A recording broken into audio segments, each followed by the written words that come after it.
શું આપે ક્યારેય વિચાર્યું છે કે સ્ત્રી હંમેશા સીતા જ કેમ, બુદ્ધ કેમ નહીં?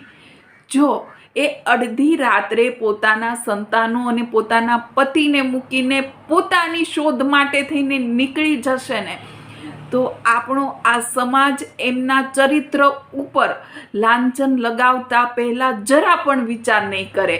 તરત જ કહેશે કે અરે એમના પ્રેમી સાથે ભાગી ગઈ હશે. સીતા માતા જ્યારે વનમાંથી પરત ફરે છે ને, ત્યારે એમને પણ અગ્નિ પરીક્ષા આપવી પડે છે. ખુદને સાચા સાબિત કરવા માટે થઈને એમને પણ ધરતીની અંદર અંતે સમાઈ જવું પડે છે. એ તો ભગવાન હતા, છતાં પણ એમને અગ્નિ પરીક્ષા આપી. આપણે તો માણસ છીએ. આ સમાજ ભગવાનને પણ નથી છોડ્યા, તો આપણને શું છોડવાનું?